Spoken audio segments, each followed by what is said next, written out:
नमस्कार। तो वीडियो में मैं कुछ भी आगे बोलूं उससे पहले तो मैं दो खुशखबरी आपको दे ही देता हूं।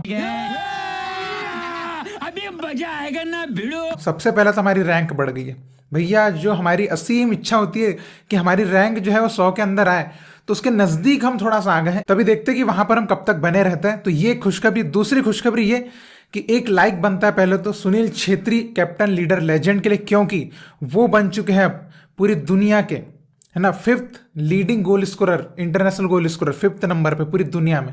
तो एक भारतीय होने के नाते पहले तो बहुत ही प्राउड की बात है कि हमारे देश के किसी फुटबॉलर ने इस मुकाम को हासिल किया, जबकि हमारी जो फुटबॉल है वर्ल्ड में इतनी बड़ी नहीं है। तो इसलिए मैंने कहा कि पहले मैं आपको दो खुशखबरी दे देता हूं, उसके बाद हम जो है आगे की बात करते हैं।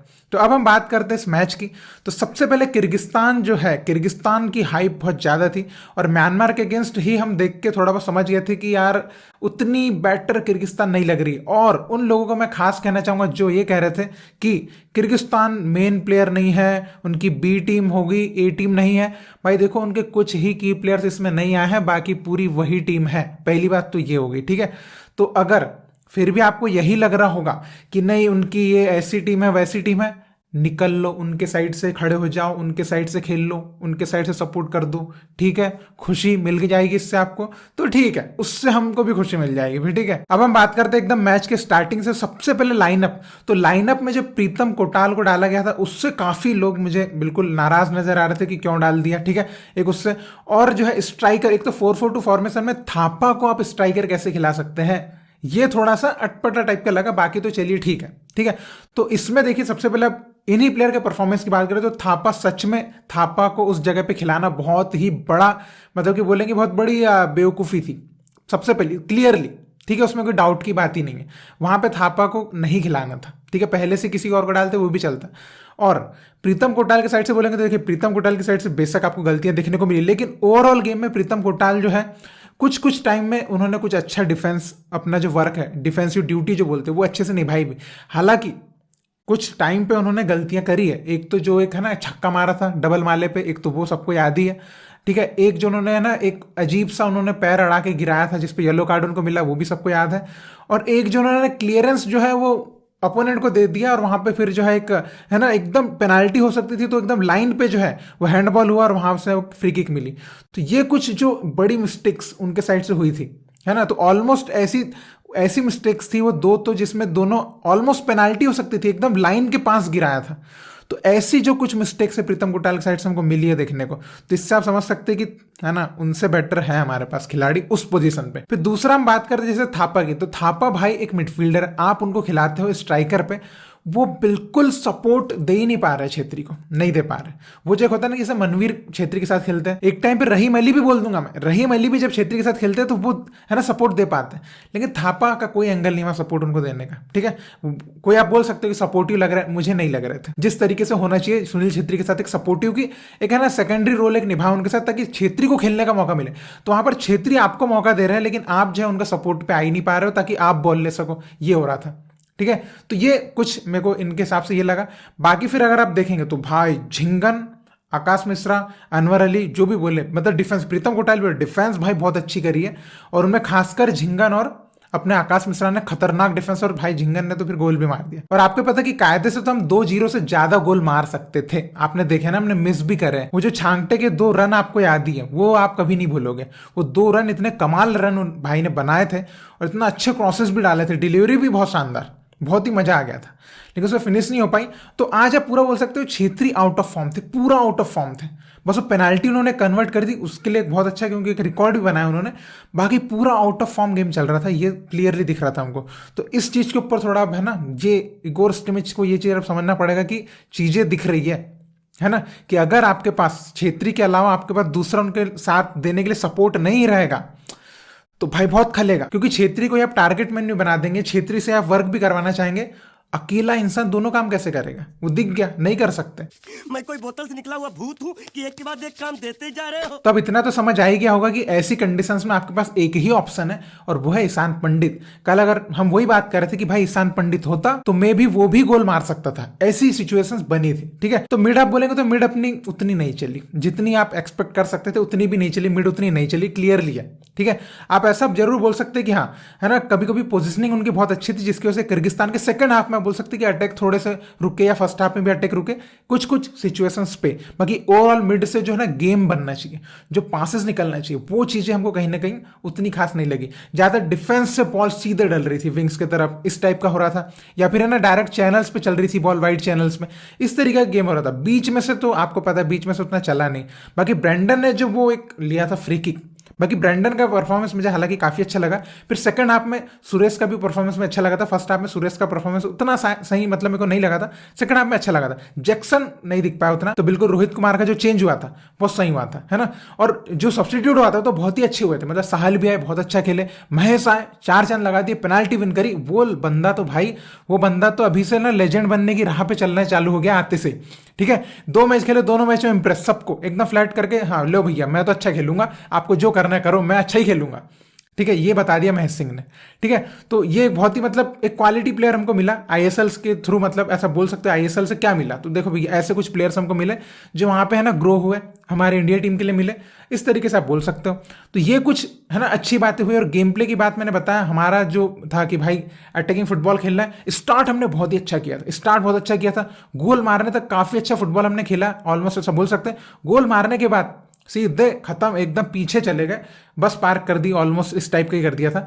उसके बाद सेकंड हाफ तो बहुत ही कचरा स्टार्ट हुआ। सेकंड हाफ तो किर्गिस्तान ने ऐसा धावा बोला था हम पे, ऐसा लग रहा था अब कब गोल खाएंगे कब गोल खाएंगे। लेकिन 20-25 मिनट होने के बाद इंडिया आ गई फॉर्म में, भैया अब हम खेलेंगे। और उन्होंने फिर लास्ट के है ना मिनटों में जो गोल मारा लास्ट के 10 मिनट में, तो वहां पे तो इंडिया की जीत एकदम पक्की ही हो गई कि जब सेकंड गोल हो गया। तो उसके बाद तो है ना हमको लग ही रहा था कि अब ज्यादा से ज्यादा क्या होगा, एक मार दे कि 2-1 हो जाएगा, इससे ज्यादा कुछ नहीं हो सकता। और फिर है ना इंडिया का गेम प्ले भी हमको अच्छा ही लगने लग गया, तो कुछ अटैक्स भी बनाने लग गए, हमारे प्लेयर्स भी अच्छे खेलने लग गए, साहल वाल के टचेस भी अच्छे दिखने लग गए, महेश मतलब कुल मिलाकर एकदम मजा आ गया। जैसे है ना हमारा आखिरी के 20 मिनट में तो मजा ही आ गया था, ये आप क्लियरली बोल सकते हैं। और कई हमारे भाई लोग बोल रहे कि जो संदेश झिंगन ने गोल मारा ऑफ साइड था, तो भाई वो ऑफ साइड नहीं था। आप देख सकते हैं वहां पर जो है ना राइट साइड में, आप देखिए वहां पर जो लास्ट डिफेंडर है उसको आप देखिए, और यहाँ पर संदेश झिंगन की पोजीशनिंग देखिए, क्लियरली ऑन साइड है, बहुत सही गोल मारा, कोई ऑफ साइड वगैरह नहीं है। इसमें आप बिल्कुल नहीं बोल सकते कि यहाँ पर है ना कोई रेफरी ने गलत डिसीजन दिया, इंडिया के फेवर में दिया, ऐसा कुछ नहीं, एकदम क्लियर गोल हुआ, कोई ऑफ साइड वगैरह नहीं था, ठीक है। तो ये बात आप क्लियर कर लीजिए कि कोई ऑफ साइड वाला गोल नहीं हुआ है, प्रॉपर गोल मारा है संदेश झिंगन ने, अच्छा गोल।